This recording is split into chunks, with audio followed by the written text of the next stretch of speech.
Alhamdulillah Rabbil Alameen. Ashhadu an la ilaha illallah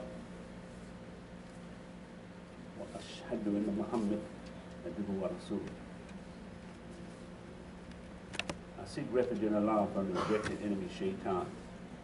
It's Allah's name, the most merciful benefactor, the most merciful redeemer. All praise is due to Allah alone. We praise Him and we seek help from Him. I bear witness that there is no deity except Allah. And Muhammad sallallahu alaihi wasallam, to whom the Quran was revealed 1400 years ago, is His servant, His messenger to mankind. Today, we're going to be looking at a ayat, several ayats in Surah Syed, Samad, Syed, and what a conversation was going on.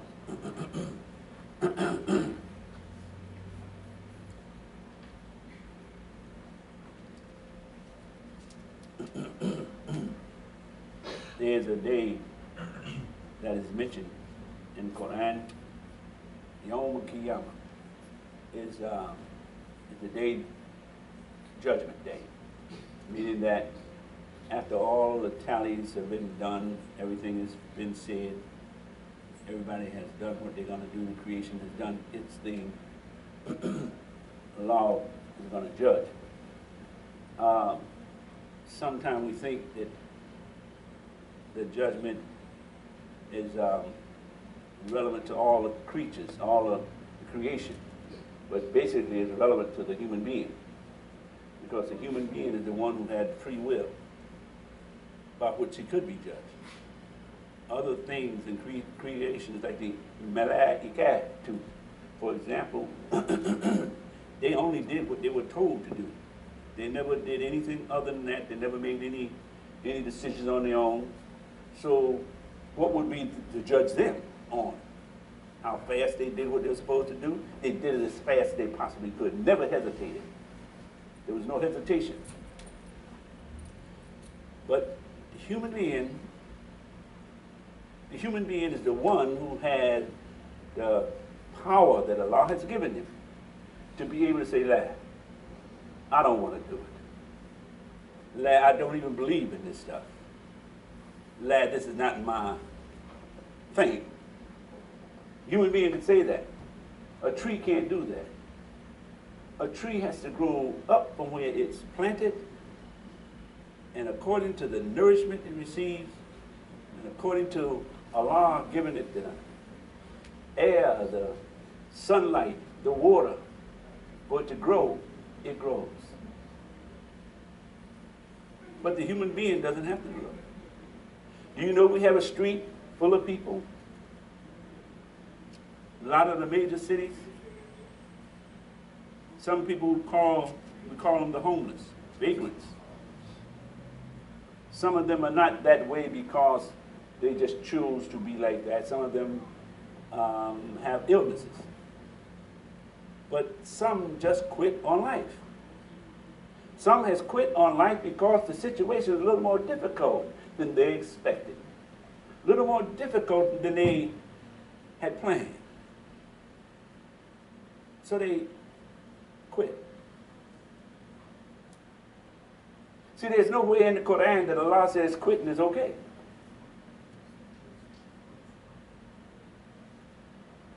Regeneration is good. Coming back after a great calamity is good. But to quit,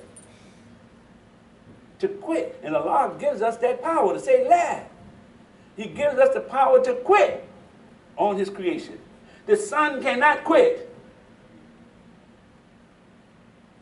The moon can't quit. The earth can't quit. Man is the creature that can quit. So Allah gave us the provisions gave us the things to help us, to not to be able to quit, to help us see his plan, see what he has put into motion, and how we can be a part of that and how we benefit from it. When Allah says, kun, fayakun, bringing everything into existence, be, and it is.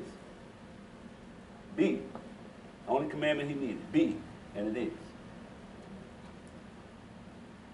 When Allah says be, that which goes into motion, the forces, the force to bring this whole creation into existence, this powerful force coming directly from Allah's will. Kun, and everything begins to move.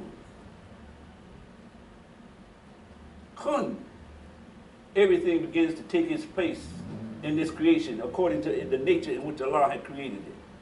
Everything, from the smallest microscopic cell to the largest galaxy out in space, it moved according to what Allah had planned for it to move.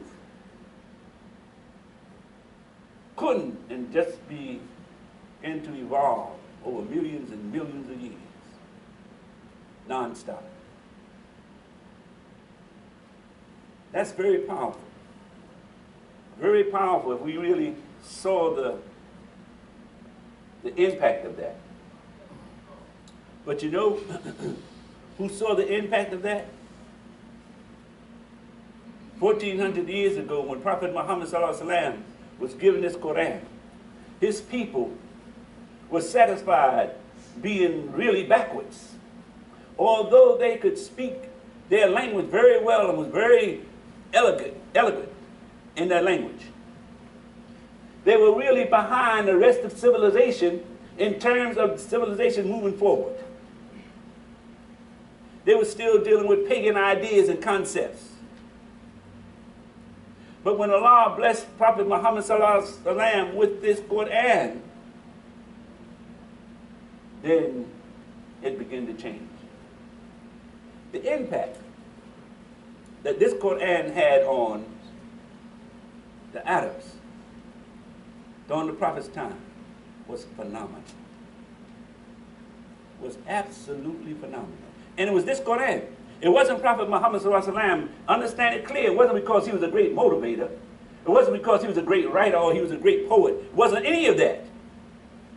He had lived amongst them already, almost 40 years. He had lived amongst them already, and he had not yet generated that environment to go in a direction that it went eventually after Quran. They knew him, and they knew he was a trustworthy man. Alameen, they knew he was trustworthy, they knew he was honest. They knew all of those things, but they did not know him to be able to bring the people together and motivate them to great ventures, great concepts, great ideas.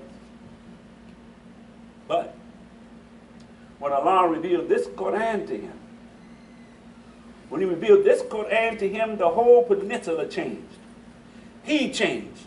He became more committed, not to what he believed in terms of who he was. He became more committed in the message that Allah had in this Quran. As Allah counseled him to bring this Quran, deliver this Quran, give it to those that may find some use for it. And it got to a point in the Prophet's life where he became very concerned because he didn't see that the people were responding fast enough. So he was very concerned. But when we look at what Allah said to him, he said, don't worry about the people. Just give them the message. Then there's another ayat where Allah told Prophet Muhammad ﷺ, he said, we're going to make this easy for you, step by step. and make it easy. It wasn't that it was hard. Religion, sometimes you may read that and you say the path, they put it in parentheses. But it means that Allah was going to make it so Prophet Muhammad ﷺ could digest this revelation, could digest this revelation and get it in pieces so it become part of his thinking, part of his nature, part of his makeup. So much so that when his wife gave a description of him, he just say, he is the Quran walker. So I mean, he incorporated it in his behavior. But it took time. It took 20 years. The Quran was revealed to Prophet Muhammad over a period of 20 years. In that 20-year period, he began to use the Quran as a tool to motivate, as a tool to generate, as a tool to give the world a new view, a new point of view on life, a new perception. That perception of the Quran. There's a discussion in the Quran dealing with Iblis. Iblis and Allah. And the discussion was about why Iblis was choosing his path to go the route he wanted to go. Allah said to the Mala'ikat, he said, make sujood to my man Adam. Now the reason that he's told him to make sujood, he said, after I have created him and blew into him my ruh, blew into him my spirit, there shouldn't have been any question at all about that from that point off. Because once he blew into Adam, here's a ruh. Everything in creation should have said, oh, well, that's straight with us. We're straight with that. And all of the angels did, except Iblis. Iblis said, no, I'm not going to bow. And the words, the same as you would say, sujja, making sujood, the same thing, but it's in the past tense when you read it in the Quran, meaning that they all did. They all surrendered. See, the word means surrender to complete obedience, completely obeying. So Allah told the whole creation, submit, obey my creation, Adam. He's a creation within this creation. I created all of this, and I created him to manipulate and change these things if he wished to. And I've given him the power to do that. So you, all of the Mala'ikat, submit. Submit to Adam. The stars, the moon, the sun, the wind, the rain, all of it is for the convenience of Adam, man. And then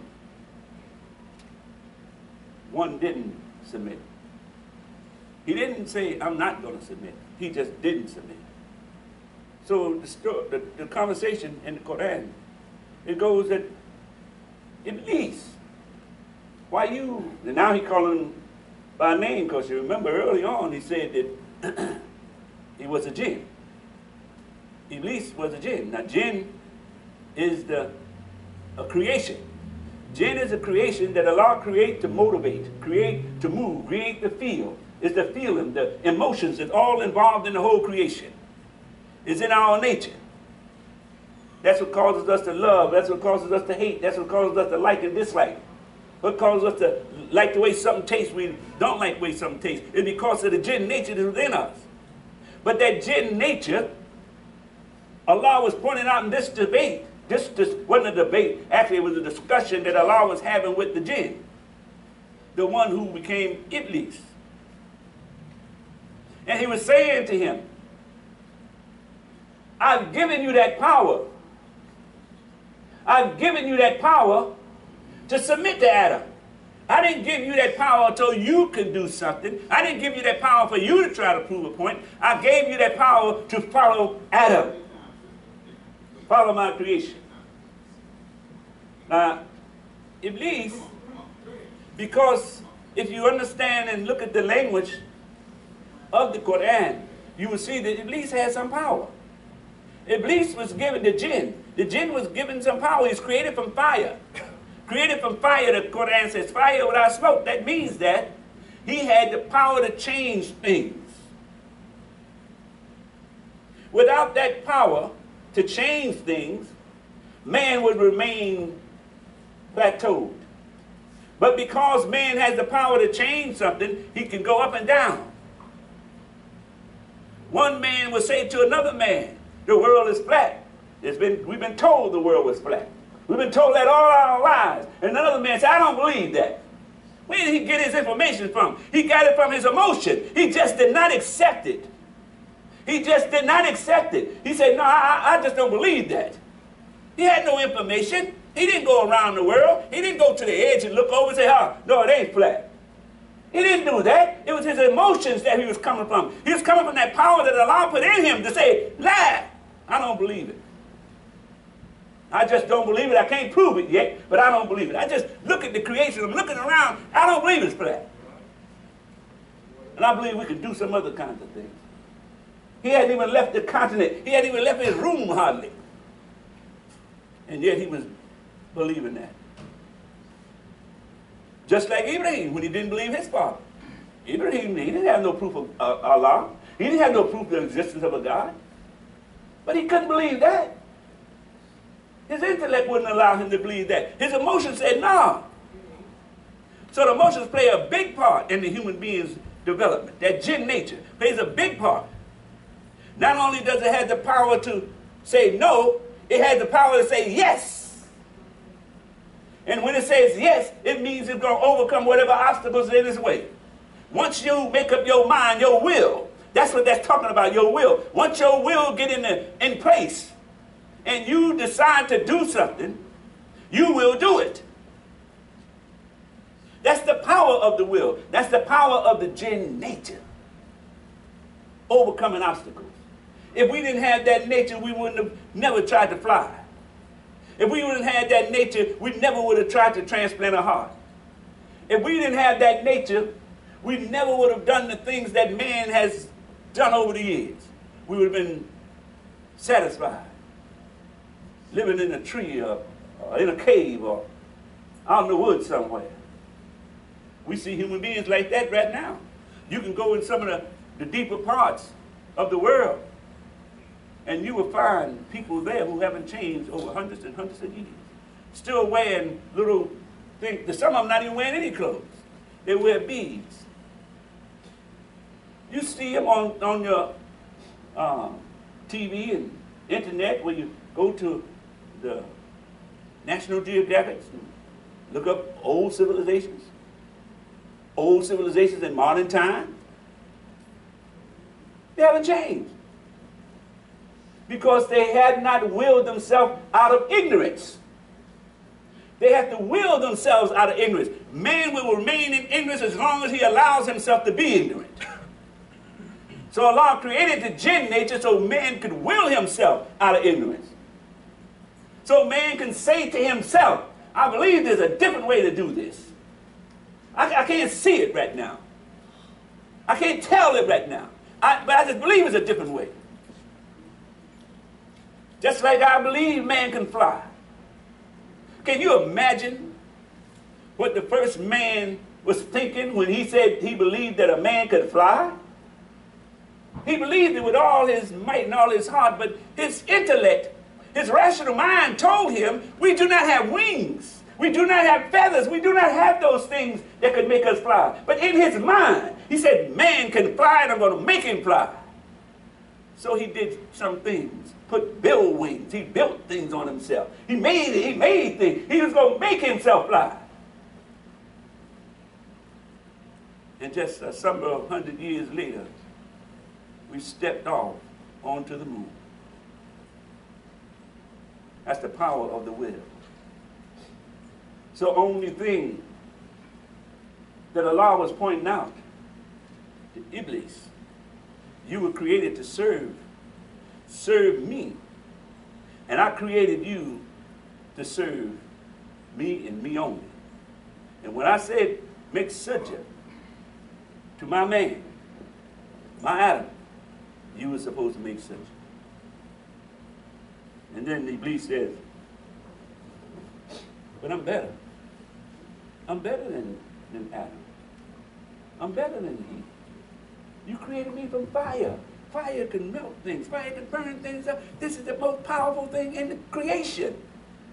That's the way emotions think. Emotions can move these things. That emotion and fire, that's why I acquaint emotions and fire as one. You say, how could you put anything before me?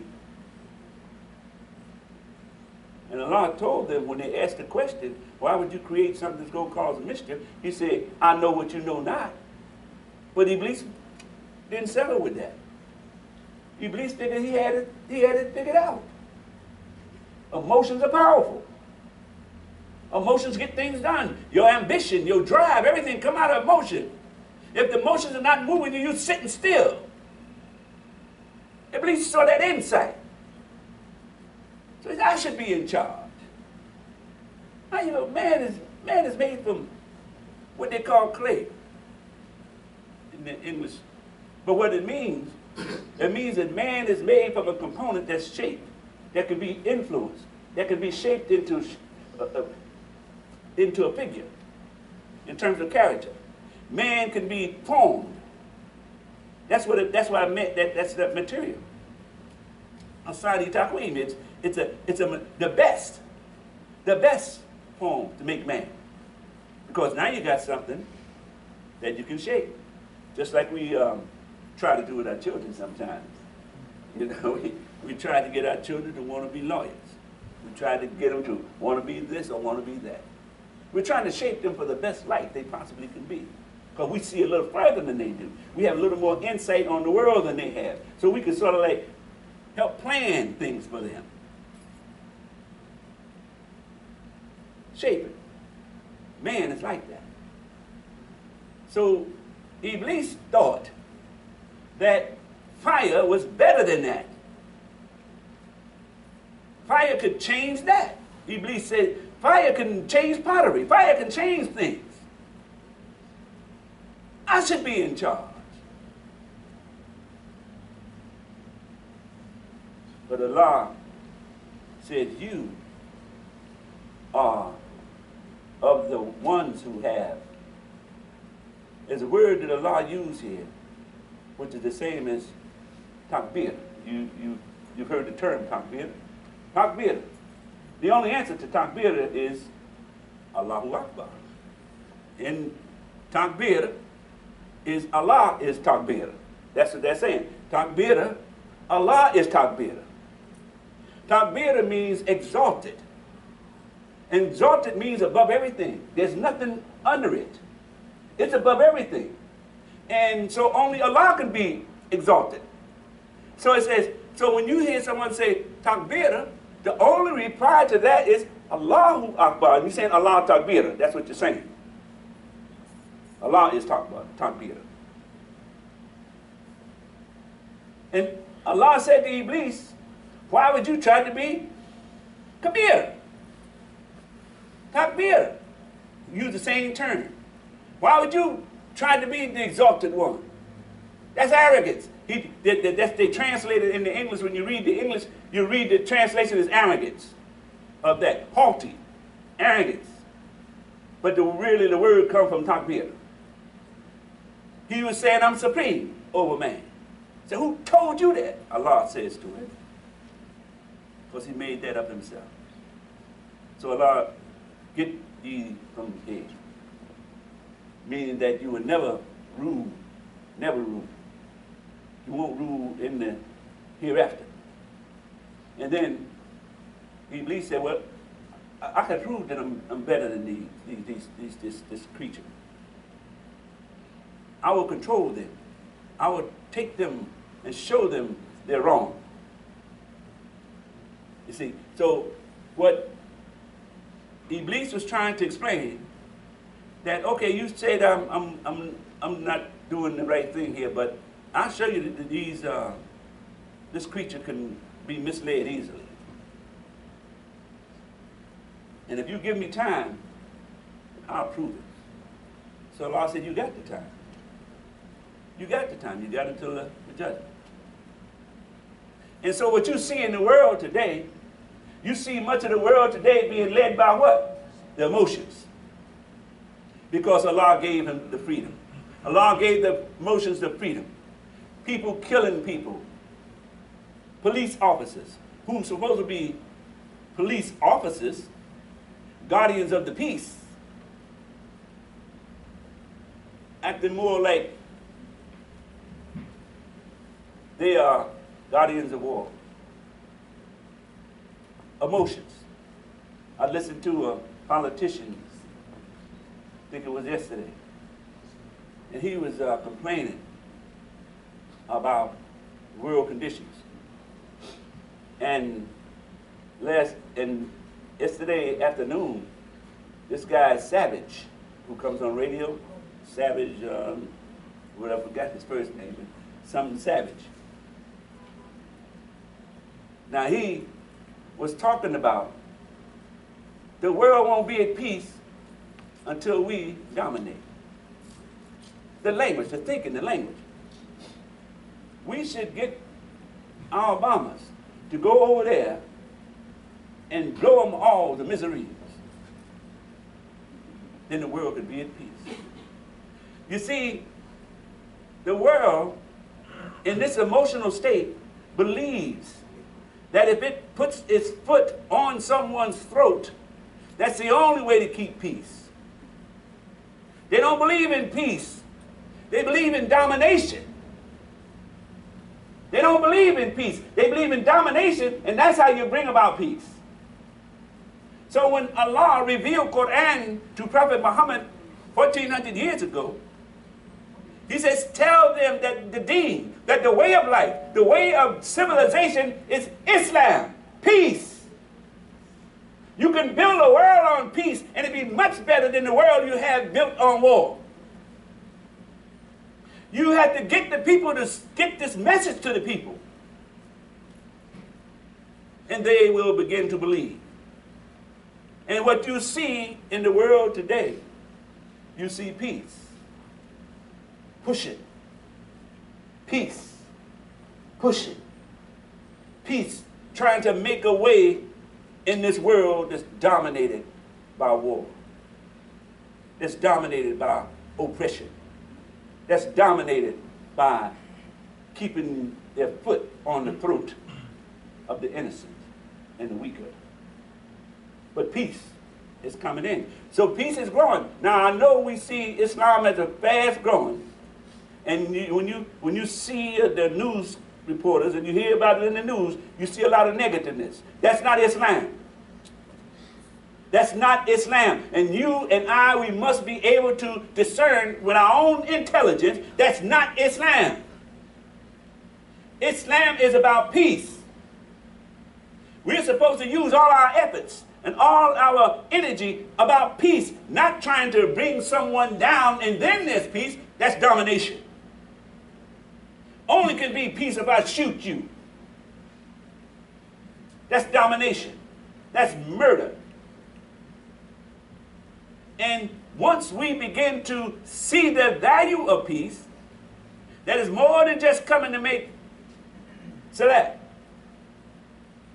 See, the 1400 years ago, if they had just made salat, if that's what all the Quran was about, the book you have, you didn't have to wait 20 years to get this Quran.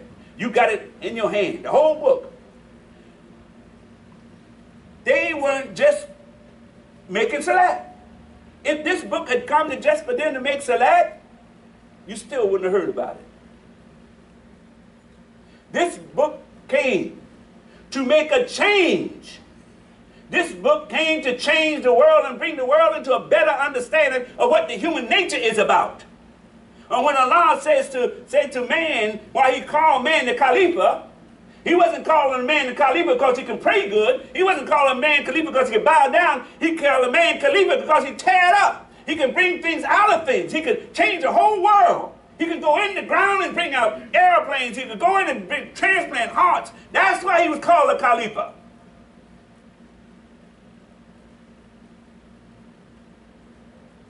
That's why the Malaika, the angels, that's what they were afraid of. You're going to create a man that can do all those things? And Allah said to him, I know what you know not. Allah created us. He created the human being.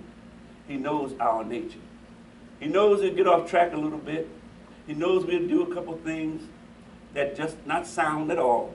He knows that we can be manipulated sometime by the sweet sound of a voice or the music or even going down the wrong course of life sometime. He knows that. That's why he's the Rahman, the Rahim. He is the merciful Redeemer. He will redeem man. Regardless of what you see in this world right now, Allah will redeem man. Allah will not lose this. He will not lose this because he knows what he created. He's all-knowing. So the battle was really over. It was over before Iblis even said anything. Because when Allah said kun, fire kun, that was it. It was over. Now what you and I have to do is be part of this deen. Be part of this deen al-Islam. So with that, we want to take a short pause.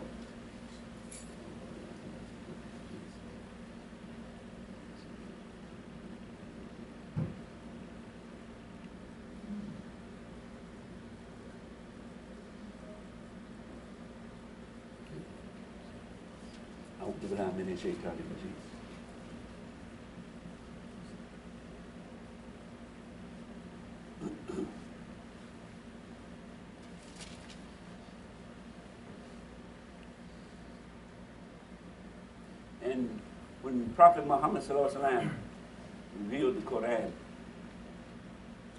during the time he said, I'm not looking for a reward for this, because Allah had him to say what he had to say to the people and do what he had to do.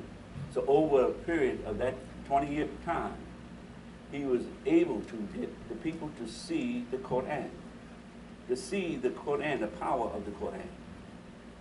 And in that time, the Arabian Peninsula, the Arab, transformed from a people who all they had was poetry and all they did was good orators, but that was about it. They was following the world and everything else. They left that frame of mind and they became scientists. They became scientists. The compass comes from that effort.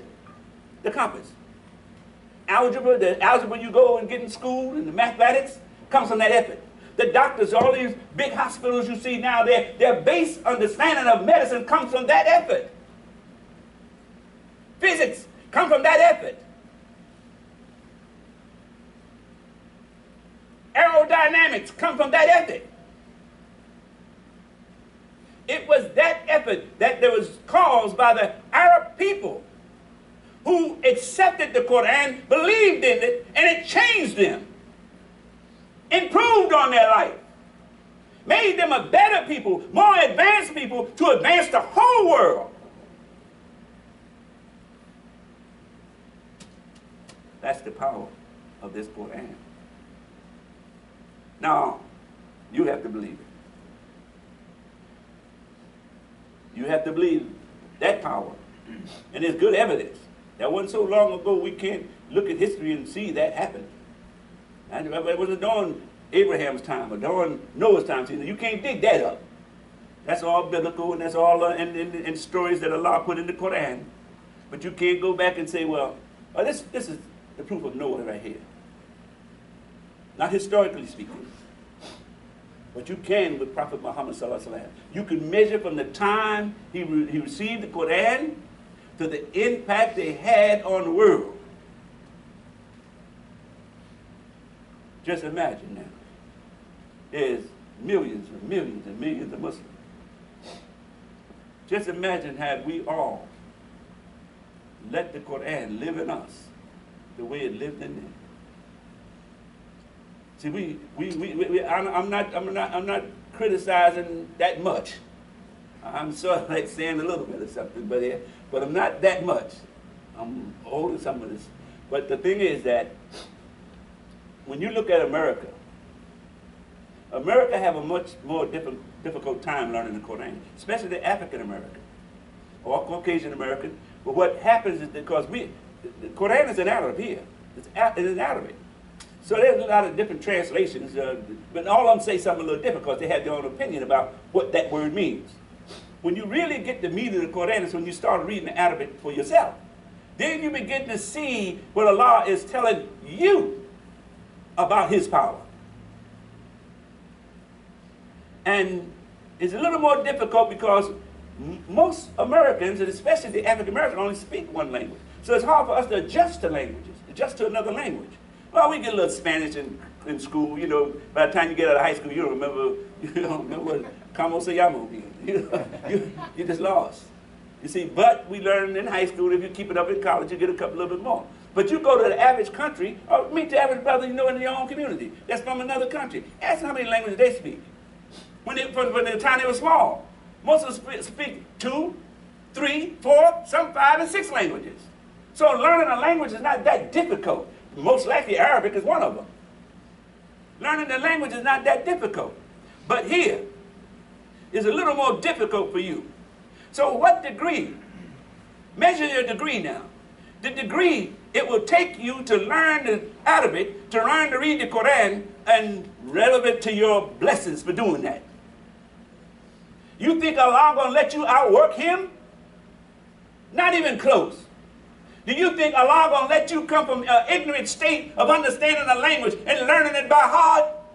Getting it down into your soul, getting it down into your mind where you understand it? You think He's going to let that outwork Him to the blessings He going to bless you with for doing that? No way. And do you think Allah is not going to bless you when you was walking the streets years ago? That's a manner of speaking, not in the street. But just when you was in America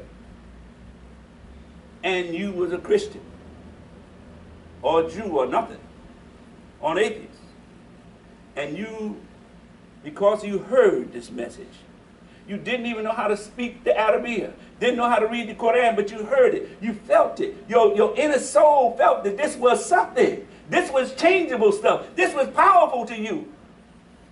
You felt it so much, you started saying, La ilaha illallah Muhammadur Rasulullah. And you didn't even know what the words mean, but you felt what they meant.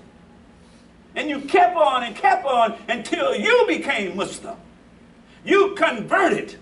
You converted from an idea, you converted from an ideology, you converted from a philosophy you knew all your life. Your parents was that. Your grandparents was that. You converted from that to Islam.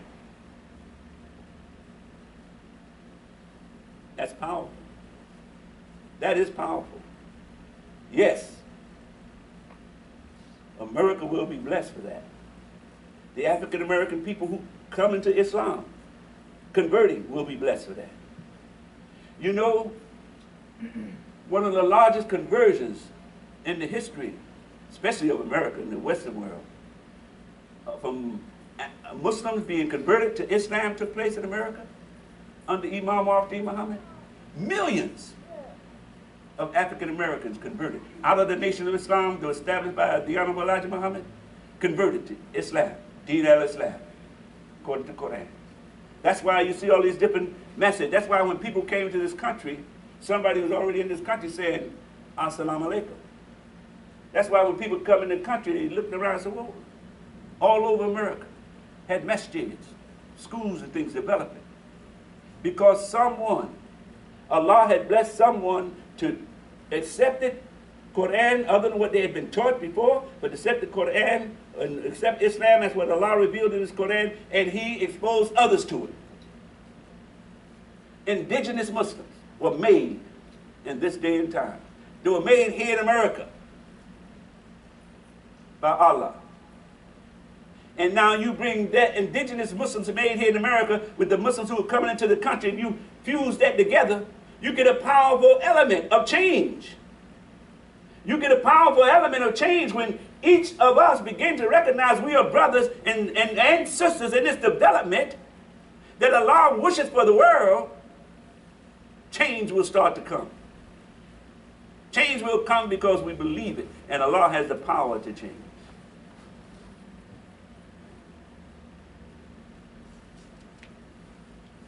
So we thank Almighty Allah for blessing us this day, Jumuah, and we ask Allah to bless those who are unable to meet Jumuah, but intended to meet Jumuah. We ask Allah to bless the world to see His message. We ask Allah to bless the Muslims and all good people. We ask Allah to give us the best of this world and of the hereafter, and protect us from the fire. We come to Salam. Allahu Akbar, Allahu Akbar. Ashhadu an la ilaha illallah. Ashhadu anna Muhammadan Rasulullah. Hayya ala salat, hayya ala falah.